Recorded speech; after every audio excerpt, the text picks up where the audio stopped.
Os híbridos plug-in são a pior coisa que alguma vez aconteceu à indústria automóvel. Isto é mesmo assim ou está aqui algo exagerado? Estes absolutismos normalmente nunca nos levam a lado nenhum. Uma das críticas aos híbridos plug-in, o facto das pessoas não os carregarem. Pois bem, quando não tiram o máximo proveito de uma determinada tecnologia, o que é que sucede?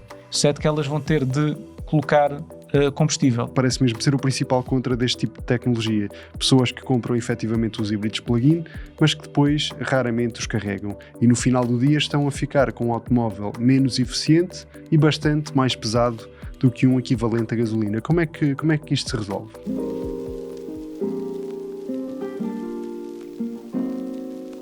Os híbridos plug-in são uma fraude e emitem praticamente as mesmas emissões que um automóvel equivalente a gasolina ou diesel. Quem o diz é a organização não governamental Transport and Environment, que alega que os híbridos plug-in estão longe de oferecer aquilo que prometem. É sobre isso que vamos falar neste Autorádio, um podcast da Razão Automóvel, que tem o apoio do piscapisca.pt, o portal de usados, onde vocês podem encontrar o vosso próximo carro. Vamos perceber o que está em causa e porque é que o futuro dos híbridos plug-in pode muito bem ter os dias contados. Guilherme, muito bem-vindo. Obrigado. Hoje temos um tema... Entraste a pé juntos, caramba. Hoje temos um tema algo sensível, porque o estudo que está na base destas afirmações fortes também é bastante sensível. E a ideia com que ficamos depois de olhar para este estudo é que os híbridos plug-in são a pior coisa que alguma vez aconteceu à indústria automóvel. Isto é mesmo assim ou está aqui algo exagerado? Está algo exagerado. Estes absolutismos normalmente nunca nos levam a lado nenhum. E está-se a colocar em causa esta tecnologia, os híbridos plug-in, a dizer que são uma fraude. Eu não vou dizer que a Transport and Environment é uma fraude, mas o estudo parece-me pouco sólido. Nós testamos carros todas as semanas, híbridos plug-in também, e o resultado de grande parte destes testes é que estão longe de ser uma fraude. Inclusivamente temos carros híbridos plug-in, vou dar um exemplo de um carro que não está longe de estar a ser um sucesso de vendas, que é o Toyota Prius, porque tem um peso inferior a um 100% elétrico. Quando andamos em modo elétrico, ele tem consumos mais baixos do que Eu já fiz consumos do com que um carro Prius 100% elétrico, é de impressionante. 3 litros e pouco. E em modo elétrico... E em modo elétrico, sim, de 9, 10. De 9, 10. São consumos surpreendentes. Mas se é verdade que na primeira geração da tecnologia híbrida plug-in as autonomias eram baixas, a complexidade era elevada, a dimensão dos motores elétricos também era pequena, ou seja, o carro estava muito dependente dos motores de combustão. Hoje não é isso que acontece. Hoje grande parte dos modelos híbridos e até híbridos plug-in, que é o que está aqui em causa, depois podemos falar também dos híbridos, os motores elétricos têm mais potência do que o motor de combustão. E isto diz bem de qual é que é a primazia que é dada em termos tecnológicos, em termos de locomoção do veículo. Tanto que, se isto já acontece nos híbridos, andarem 70% do tempo em cidade em modo elétrico, um híbrido plug-in com uma bateria maior, já estamos no campo de autonomias anunciadas em torno dos 130, 140 km e reais em torno dos 110 e dos 120 km. De todos os carros que eu tenho testado, sobretudo estes de última geração, os híbridos plug-in, respondendo à pergunta deste Autorádio, e para que não haja dúvidas, estão longe de ser uma fraude. Depois olhamos para organizações não governamentais, estas ONGs, e olhamos para os boards, para as direções, e começamos a questionar se não têm orientações políticas. Olhamos para o currículo de algumas pessoas que dão corpo a estes estudos, e quando começamos a ver ativistas climáticos e a aparecer como uma linha nos seus currículos, nós começamos a suspeitar. E não é bom quando nós começamos a suspeitar destes estudos que nos parecem à partida maniatados. E o problema é quando o poder político se deixa também influenciar por estudos que à partida estão inquinados para dar uma determinada resposta. E ainda bem que tocas nisso, porque este é só mais um estudo ou um relatório que aponta ou destaca este desfazamento nas emissões dos híbridos plug-in, medidas durante a homologação e depois medidas no chamado mundo real, porque já em, salvo erro, dezembro de 2024, a Comissão Europeia tinha divulgado um relatório que basicamente chega aqui a esta mesma conclusão, que os híbridos plug-in estão poluir e a emitir muito mais CO2 do que os seus valores homologados nos dizem. Para teres uma ideia, este estudo da Comissão Europeia dizia-nos que os híbridos plug-in produzem mais 350% de emissões de CO2 no mundo real do que os valores homologados no ciclo WLTP. Mas é por isso que para 2025, e isso já se vai traduzir no próximo ano, vão haver mudanças das quais nós vamos falar mais adiante. Mas olha, antes de passarmos já essa parte, porque também aí Portugal resolveu seguir aqui um caminho um bocadinho diferente da maioria dos países europeus, mas antes de passarmos a essas alterações na lei, eu gostava de desmontar aqui um bocadinho mais este relatório da Transport and Environment. Vamos a isso, porque é por isso que estamos aqui sentados, não é? Porque há aqui afirmações muito fortes. Para teres uma ideia, Lucien Mathieu, diretor da divisão de automóveis da Transport and Environment, diz, e passo a citar: os híbridos plug-in são uma das maiores fraudes da história da indústria automóvel. Isto é uma afirmação bastante forte para se fazer, sobretudo porque estamos a falar de uma tecnologia que a meu ver, não sei se partilhas desta opinião, mas que a meu ver tem tido aqui um papel muito importante nesta transição entre os automóveis não eletrificados e a eletrificação total, os 100% elétricos. E honestamente, e como tu muito bem disseste, nós andamos muitas vezes com híbridos plug-in. Eu acho que quando usados corretamente, ou seja, quando nós os carregamos, os híbridos plug-in têm um papel na indústria automóvel.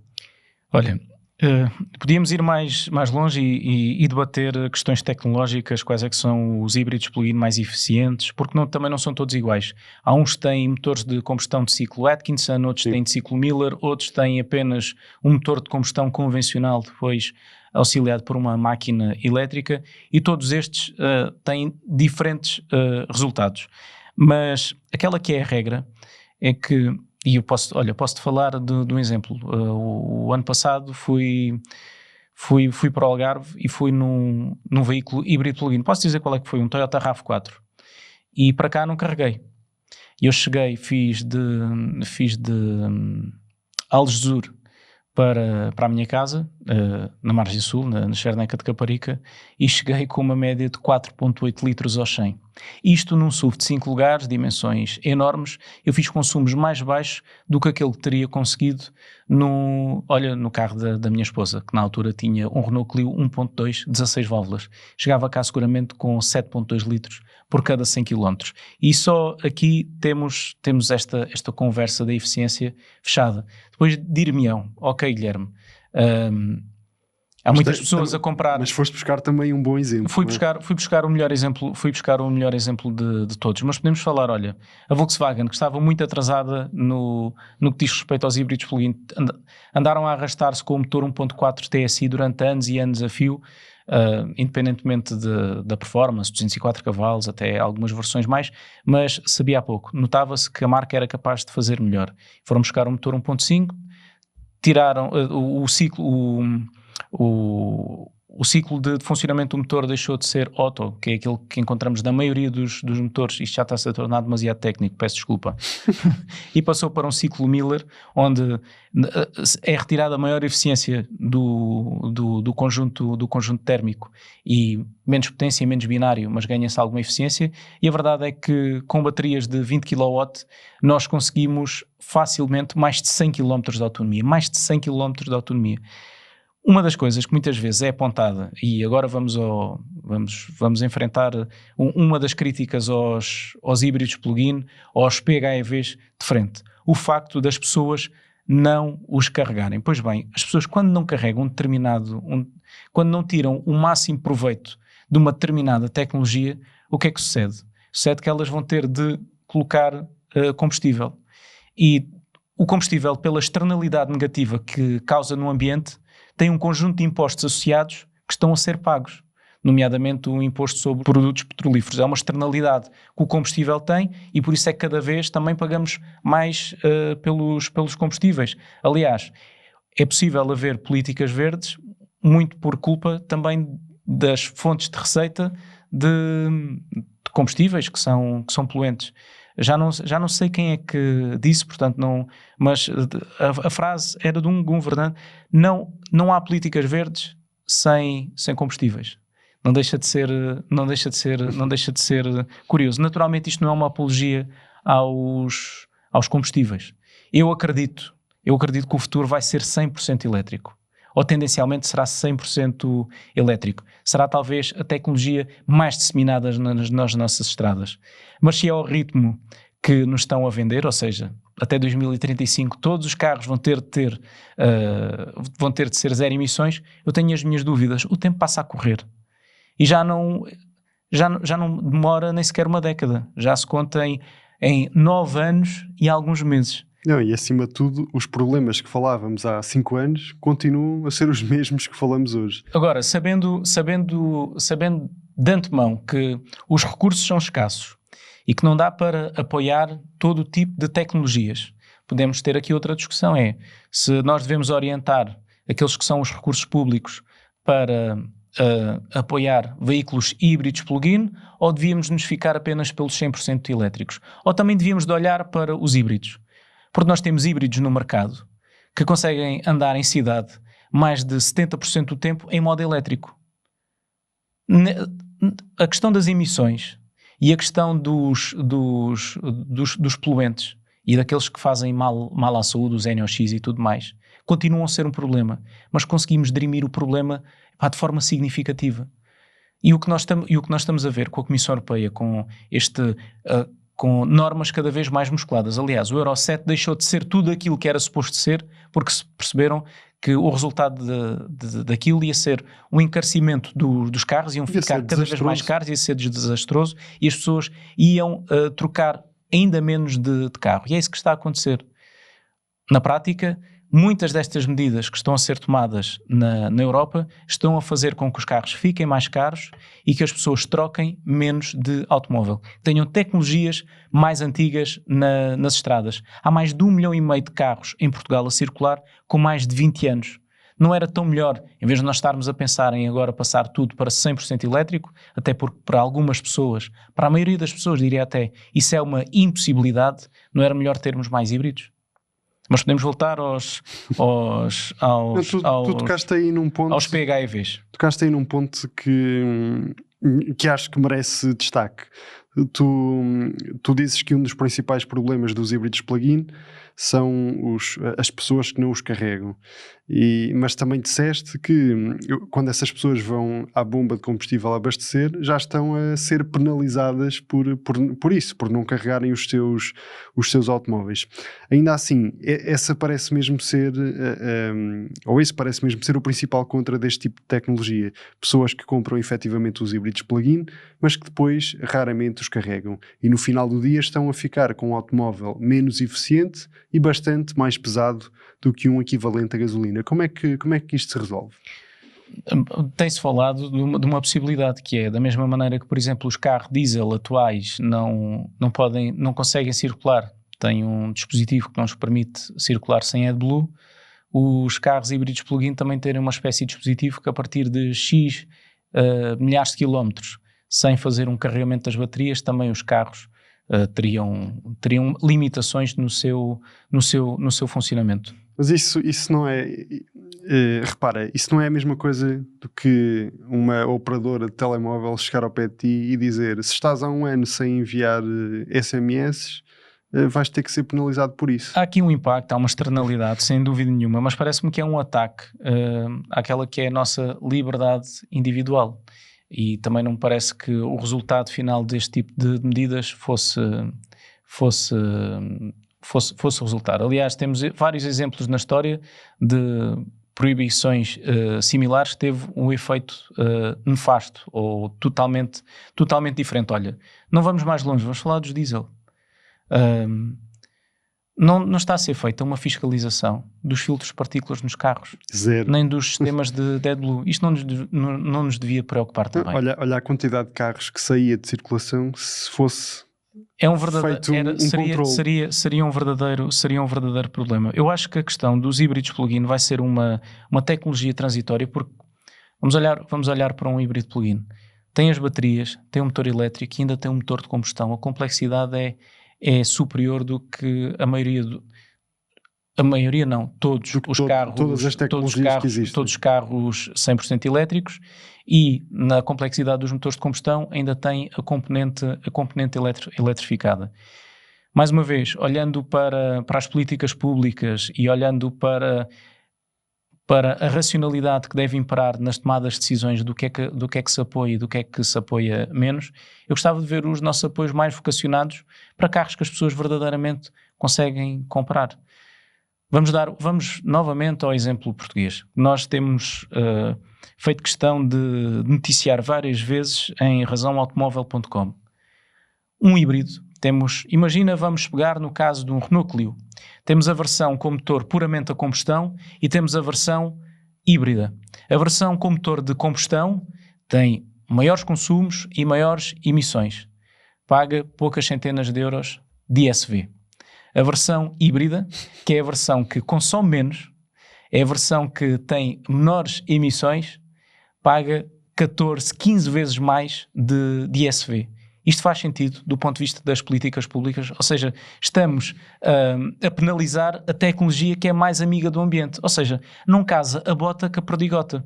Aquilo que nós advogamos de um lado e aquilo que acontece por outro, mas pronto, são as idiosincrasias portuguesas e europeias. Eu já me vi no papel de ter que explicar a um responsável da Dacia essa questão portuguesa e senti-me, desculpem o que eu vou dizer, mas eu senti-me muito burro a tentar explicar isto a um técnico com dezenas de experiência, dezenas de anos de experiência na indústria automóvel, e honestamente eu estava-lhe a explicar isso e conseguia perceber na cara dele que ele achava que eu estava a gozar, porque honestamente esta é uma daquelas medidas que não faz sentido nenhum. Nós às vezes também achamos que andam a brincar connosco.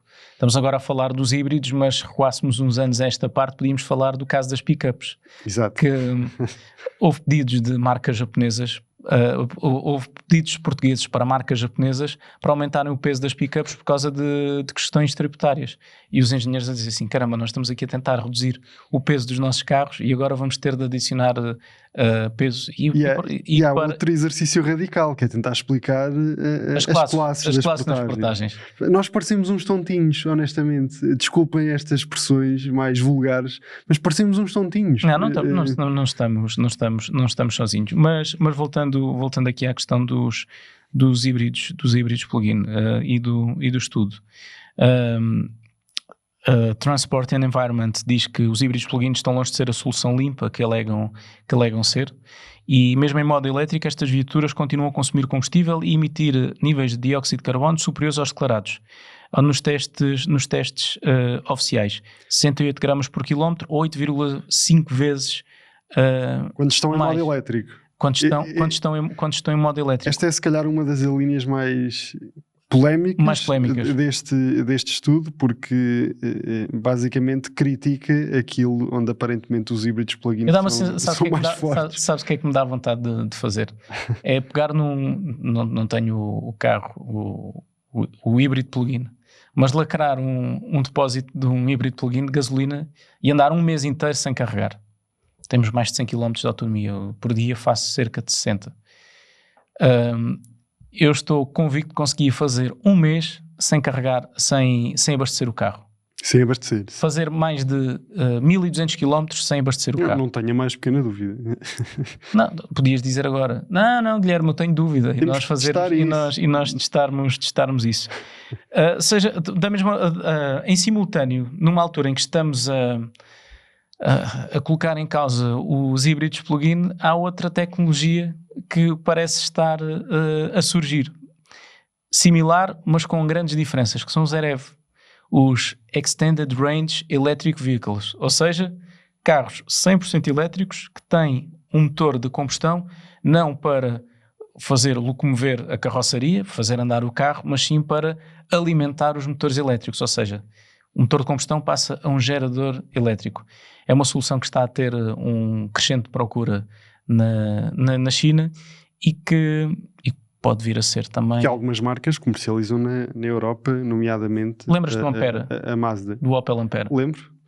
Lembras do Opel Ampera? Perfeitamente. É um regresso agora desse tipo, e também o BMW i3, E o i3, a versão Rex, que tinha um pequeno motor Rotax de mota a produzir energia. Recentemente temos o caso do Mazda MX-30, que tem um sistema semelhante a esse. Não é com motor rotary? Exatamente, com o Wankel. E temos, por exemplo, o caso dos híbridos da Honda, que não são REVs, mas são híbridos, mas que usam, na grande maioria das vezes, usam um motor de combustão apenas para alimentar como gerador o motor elétrico. Ou o caso da Nissan. O caso da Nissan, com o Qashqai também. É impressionante como a indústria consegue desenvolver tantas e diferentes soluções para diferentes necessidades e problemas. Eu acho que este também é uma das falhas da Comissão Europeia.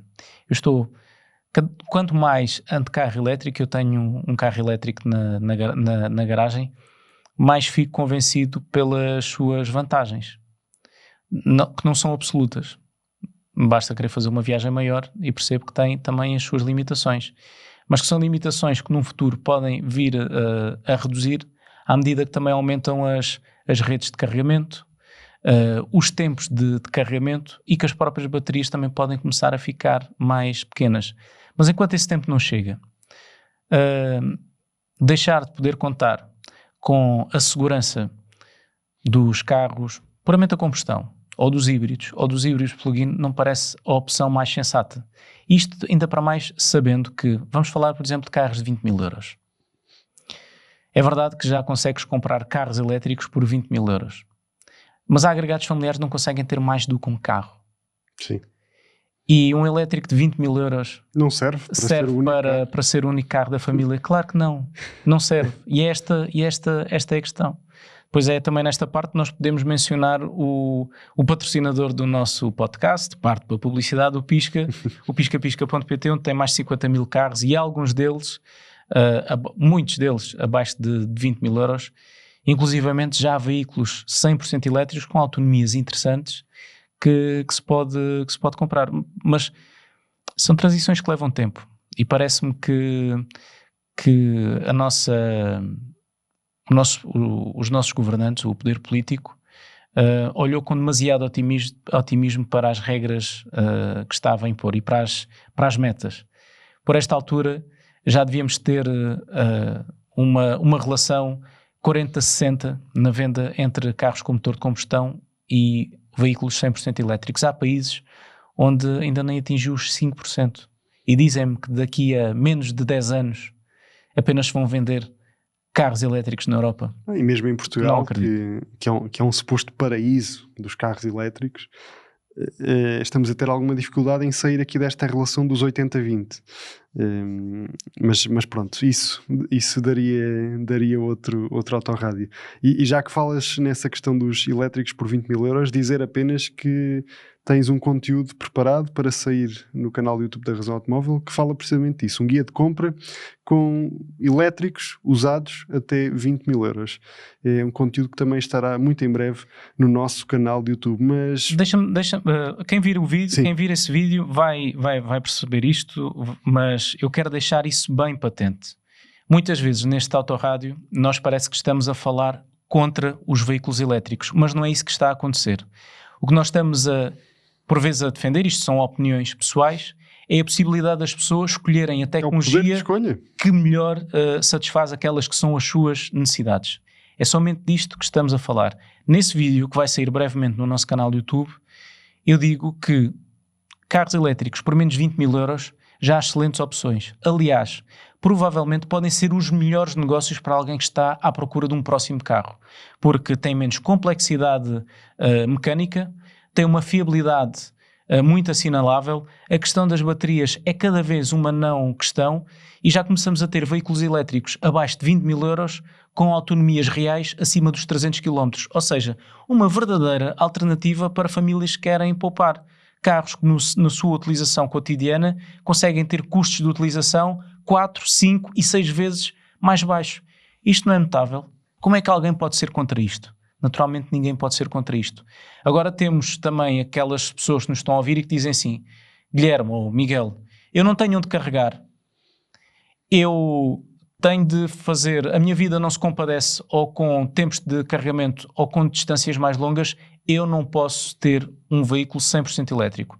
E nós temos de respeitar essas pessoas, porque essas pessoas também têm direito à sua mobilidade individual. E não podemos nos esquecer de outra coisa. Por vezes estamos a falar para concidadãos nossos, para consumidores, que durante 30, 40, 50 anos da sua vida viveram com uma única tecnologia, que são os motores de combustão, que é isso que têm na sua garagem, que estão a pensar ter aquele carro para mais 5, 10 ou 15 anos. E está-se a lançar sempre sobre aquela tecnologia, sobre aquele carro, nuvens negras, ou não podes circular aqui, ou não podes ir para acolá, ou daqui a X tempo isto não vai poder acontecer, isto não se faz. É de uma enorme violência. Puxando novamente aqui a conversa para os híbridos plug-in, importa só olhar aqui, para aquela que tem sido a tendência de praticamente todos os construtores nestes últimos tempos. A solução tem sido aumentar, eu diria, drasticamente a capacidade das baterias. Em muitos casos, temos aqui algumas marcas que estão a duplicar a capacidade das baterias para assim conseguirem oferecer bastante mais autonomia, dando, a meu ver, aqui ainda mais versatilidade àquela que é muito provavelmente a solução mais versátil do mercado. Mas também aqui este estudo tem aqui algo a apontar, porque aquilo que basicamente este estudo nos diz é que baterias maiores e mais autonomia significam apenas uma coisa: mais emissões, porque estamos a falar de automóveis com baterias maiores e por isso bastante mais pesado. Não necessariamente. Se tens baterias maiores também podes andar em modo elétrico mais tempo. Estamos a ver carros a chegar ao mercado, alguns a valores muito convidativos, na casa dos 30 mil euros, conseguem fazer mais de 120 km sem gastar uma gota de combustível.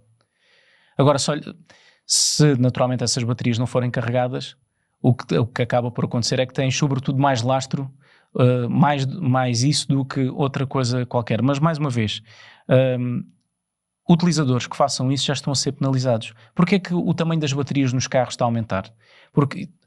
E porquê é que também as vendas dos carros híbridos plug-in também está a aumentar? Porque o consumidor revê em grande parte destes produtos uma vantagem competitiva. Eu consigo andar nas minhas voltinhas sem gastar nada em termos de combustível, com uma fatura muito mais baixa, tão baixa como, por exemplo, um veículo 100% elétrico, e quando preciso fazer uma viagem mais longa tenho ali um motor de combustão para me auxiliar.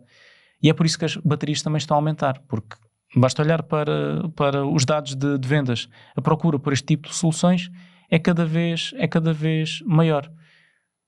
Olhando para o meu caso particular, eu vejo-me a fazer a vida com um híbrido plug-in, sem dúvida nenhuma. Há carros cada vez mais eficientes e para o tipo de utilização que eu faço, como dizia há pouco, tenho a certeza que conseguia andar bem mais de um mês sem ter de abastecer.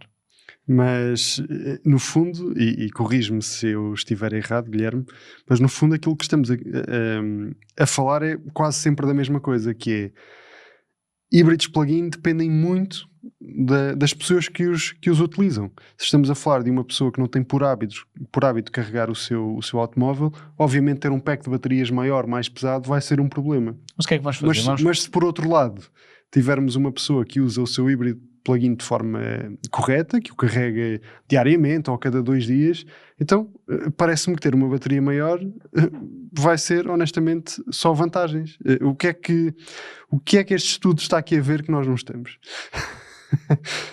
Eu acho que quando nós queremos muito... Achas que o problema é nós usarmos híbridos plug-in e sabermos aquilo que eles realmente valem? Há pessoas com as quais às vezes nós nos cruzamos na vida, neste caso não estamos a falar de uma pessoa, estamos a falar de uma ONG, para cada solução encontram um problema. e contra isto é difícil remar. E normalmente, até pela narrativa que nós vemos ao longo do estudo, vemos uma tendência para absolutismos, para tentar atingir a neutralidade, o zero, os absolutismos. E os absolutismos nem sempre são os melhores conselheiros. Olha, vamos dar um exemplo. Não era tão melhor nós, em vez de termos o parque automóvel nacional cheio de Renault Clios com 25 anos, termos vários ou mais Renault Clios híbridos com 1 ou 2 anos a circular? Nem precisavam de ser 100% elétricos. E nem precisavam de ser híbridos, bastava serem agora, mais recentes. Se nós demonizamos todas as soluções, depois naturalmente que também há aqui uma distorção de mercado. Quando se aumenta os patamares para os incentivos aos híbridos plug-in, agora já não precisam de fazer apenas 50 km, agora precisam de fazer 75 ou 80. E nós já vamos chegar lá. Ou precisam de fazer 90. Resultado, o que estamos a dizer às marcas é para aumentarem o tamanho das baterias, quando, muito provavelmente, sabendo daquela que é a utilização média do automóvel diária do europeu, provavelmente uma bateria de 60 km de autonomia seria mais do que suficiente. E estamos obviamente a obrigar a que os automóveis fiquem cada vez mais caros e parece que não conseguimos sair daqui. Mas falavas daquilo que vai ser feito para, de certa maneira, reduzir estas discrepâncias que existem entre as emissões de CO2 que um híbrido plug-in emite numa chamada utilização real e aquilo que está homologado nos ciclos WLTP, e por isso mesmo é que a partir de janeiro de 2026 vai entrar em vigor para todos os automóveis novos vendidos a norma Euro 6 bis, que de certa maneira vai alterar aqui a fórmula como as emissões nos PHEV vão ser calculadas. Queres-nos falar um bocadinho disso, Guilherme? Bem, a distância de teste passou dos anteriores 800 km para 2.200 km e o fator de utilização que estima o uso em modo elétrico passou a ter um menor peso. Há sem dúvida nenhuma, com esta nova Euro 6 EBIS, uma tentativa de penalizar os híbridos plug-in. A partir do momento em que colocas aqui uma distância de teste de 2.200 km, mesmo as próprias marcas vêm-se tentadas a aumentar o tamanho das baterias para conseguir ter uma melhor performance neste testes. Passa a considerar também ciclos de condução mais próximos do uso real, menos urbanos e mais autoestradas, ou seja, também saímos do campo onde a vertente elétrica destes carros faz mais sentido. Como já tinha dito, reduz o peso da parte elétrica no cálculo das emissões. Ou seja, há aqui uma tentativa clara de tentar reduzir a atratividade deste tipo de tecnologias. Porque sem estes constrangimentos, são tecnologias que podem ser muito interessantes. Em Portugal, antecipando aquilo que poderia acontecer ao mercado caso não fossem alteradas as formas como são calculados nomeadamente o ISV, o Imposto sobre Veículos, para 2026 o Estado português, na minha opinião, e bem, alterou a forma de cálculo para eles continuarem a poder não digo ter os mesmos incentivos dos elétricos, que não têm, os elétricos são um mar de incentivos, mas não serem excessivamente penalizados. Sim, aquilo que estamos aqui a falar e que está contemplado no Orçamento do Estado para 2026 é que o Estado português vai manter a redução de 75% no imposto sobre veículos para os híbridos plug-in, caso tenham uma autonomia portanto, de 50 km e desde que as emissões não seja superior a 80 gramas por quilómetro. Até aqui este limite era de 50 gramas por quilómetro, agora o Estado português, dando aqui de certa maneira a mão aos híbridos plug-in, vai estender este valor dos 50 para os 80. Já disseste que, na tua opinião, concordas com esta decisão por parte do governo português, mas eu pergunto de forma direta. Achas que se o Estado português não tivesse dado este passo em frente para ajudar os híbridos plug-in, íamos ter aqui um mercado nacional ainda mais penalizado, porque os portugueses estão a aderir aos híbridos plug-in, a verdade é essa. Nós temos um mercado que é orientado por aquelas que são os incentivos fiscais. Nós temos um mercado de carros novos que é, na sua maioria, dominado pelas empresas. Portanto, aquilo que dita as tendências do mercado é os benefícios fiscais que são dados às empresas. Aliás, quando nós vemos Portugal na dianteira da eletrificação, mérito naturalmente de nós termos uma rede de carregamentos que envergonha muitos países europeus, mas também temos um conjunto de benefícios fiscais para as empresas muito significativos. Não foi a pensar no ambiente que grande parte das empresas transitou dos veículos diesel de forma massiva para os 100% elétricos. Hoje, numa empresa comprar um veículo 100% elétrico é uma proposta é a única proposta que faz sentido. É praticamente a única proposta, a menos naturalmente que tu vejas, ok, isto não, claramente não dá para o meu tipo de utilização e vais para os híbridos, claro. Vais para os híbridos plug-in ou até mesmo para os diesel. Acho que é uma boa... Eu não gostava de ver os PHEVs a serem maniatados, mas gostava de ver outra coisa. Gostava de ver os veículos híbridos a ser-lhe feita a justiça fiscal que merecem. Os híbridos convencionais. Os híbridos convencionais. Vou estar a repetir aquilo que já disse antes.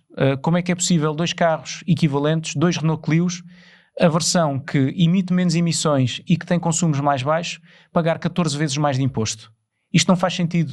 Não faz sentido sob nenhum ponto de vista. Temos uma legislação que continua a penalizar, tendo em consideração a cilindrada dos motores, mais do que sobre as emissões. Quando nós devíamos estar a olhar era sobretudo e precisamente para isso, para as emissões. Nós temos visto, por vários exemplos, que por vezes os motores com maior capacidade cúbica, ao contrário daquilo que acontecia no passado, são aqueles que têm melhor eficiência energética. Mas a última vez que a fiscalidade automóvel foi alterada foi em 2007. Já viste quanto tempo é que já passou? Só para teres uma ideia sobre o crescimento dos híbridos plug-in em Portugal, queria só dizer que até setembro já foram vendidos 24.900 híbridos plug-in em Portugal, o que dá aqui um crescimento superior a 21% face ao período homólogo do ano passado. E estes, obviamente, são números muito interessantes. Guilherme, acho que já chegamos aqui a algumas conclusões importantes. Os híbridos plug-in não são definitivamente a fraude que este estudo faz parecer. Se calhar... Eu lanço um desafio, se me permite. Diz. Conduzam um veículo híbrido plug-in. Já nem estou a falar de um híbrido. Conduzam e depois passem na caixa de comentários e dizem como é que foi a experiência. Poder circular 140 km por hora, sem ninguém saber, naturalmente, ou até 140 km por hora. Não precisa ser em Portugal, pode ser na Alemanha. Sim. Em modo elétrico, e mesmo assim ter 50 km de autonomia, é notável. É notável nós conseguimos fazer a nossa vida cotidiana sem necessitar de ligar o motor de combustão. É notável nós podermos ter a liberdade de escolha no tipo de tecnologia que escolhemos. Mais notável ainda era se nós tivéssemos a possibilidade de olhar para todas estas questões sem estarmos embrenhados em ideologias, e mais em pragmatismo. Porque o problema das emissões é um problema sério, o combate às emissões também,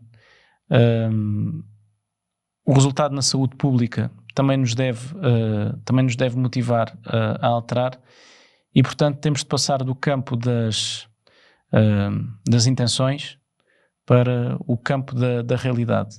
E parece-me que, olhando realisticamente para muitos destes temas, não tenho dúvida nenhuma que os carros elétricos, no futuro, vão ser muito provavelmente a tecnologia dominante, mas até lá temos de olhar com mais atenção para tecnologias que podem ser uma excelente alternativa e que nos podem ajudar a atalhar caminho, sem deixar ninguém para trás. Sim, é exatamente isso, partilho exatamente a tua opinião e por vezes o problema são estas comparações. Estamos a comparar os híbridos plug-in e as emissões dos híbridos plug-in com o quê? Com carros a combustão atuais, com 1 ano, com 2 anos, com 3 anos. Estas comparações por vezes é que são, a meu ver, algo injustas, porque quando trazemos para cima da mesa uma questão que há uma determinada pessoa que não tem condições para aderir já a um 100% elétrico, mas está disposta a avançar para um híbrido plug-in e está disposta a carregá-lo 2, 3, 4 vezes por semana. Honestamente, eu não consigo ver... Ou nenhuma. Ou nenhuma. Basta, aliás, carregar uma vez por semana, com 100 km de... Sim, ok. Eu já estou aqui, eu estou a levar isto para um extremo em que, ok, estaríamos aqui a falar de uma pessoa que faz 150 km por dia, como é óbvio. Claro que para a maioria das pessoas bastará carregar uma vez por semana. Mas, voltando um bocadinho atrás, se a diferença for ter um híbrido plug-in para o utilizar desta maneira ou ter um carro sem qualquer tipo de eletrificação, honestamente, e por muito mais estudos que existam, eu acho sempre que isto é uma vantagem. E nós utilizamos muitos híbridos plug-in e, honestamente, os números não mentem. Nós conseguimos andar, efetivamente, muitos quilómetros em modo 100% elétrico. Eu vim do Algarve para a costa de Caparica com a bateria totalmente descarregada no verão passado e fiz consumos abaixo dos 5 litros com autoestrada pelo meio. Se este carro não é eficiente, então digam-me um que seja. Toyota RAV4, não é? Foi o Toyota RAV4. Então, mas posso tirar o chapéu a outros sistemas híbridos. O Hyundai Tucson. Também, olha, em cidade, conseguires com aquele modelo fazer 4.4 litros por cada 100 km em cidade com um SUV daquelas dimensões é notável. É que nem com um utilitário, com motor de combustão, tu consegues fazer isto. E estamos a falar de SUVs grandes, não é? Estamos a falar de SUVs grandes. Falando dos motores híbridos, por exemplo, da Renault, outro excelente exemplo. Conseguimos circular em cidade onde o problema das emissões é mais premente devido às questões de saúde pública, com consumos, mais uma vez, facilmente abaixo dos 4,5 litros por cada 100 km. Isto não é eficiente. Isto é muito eficiente e é uma tecnologia que todas as pessoas podem ter, todas as pessoas podem comprar. Isto naturalmente, se nós não olhássemos depois para o diferencial no final do dia, entre um Clio com motor de combustão e um Clio híbrido, e víssemos que para sermos mais amigos do ambiente, levamos com uma fatura de 2.600 euros. Ainda assim, podem sempre passar em piscapisca.pt e encontram lá opções para rigorosamente todos os gostos e todas as carteiras. Há híbridos plug-in, há 100% elétricos, há híbridos em série. No outro dia estava a ver dos 500 mil euros aos 500 euros há um carro para todos. E era engraçado nós o que é que está lá a custar 500 mil euros? 500 mil euros. Ferrari? Começa por F e acaba em Ferrari. Então um cavalinho. Exatamente. Normalmente vem de Itália. Exato. Normalmente vem de Itália. É um país, olha, que justamente está muito atrasado na eletrificação. Nem querem ouvir falar Pode ser com o empurrão agora da Ferrari as coisas mudem. Não parece que vai acontecer. Não parece mesmo. Mas se isso acontecer, nós estaremos aqui em Autorádio, um podcast da Razão Automóvel com o apoio do piscapisca.pt para dar cobertura a tudo isso. Guilherme, eu diria que damos por encerrado este episódio. Estamos de volta. E fiquem atentos então ao nosso YouTube, porque brevemente vamos ter um guia de compra com carros 100% elétricos, abaixo de 20 mil euros, que são um excelente negócio. Com mais de 300 km de autonomia. E com mais de 300 km de autonomia, isso é importante. Grande abraço a todos e até ao próximo Autorádio.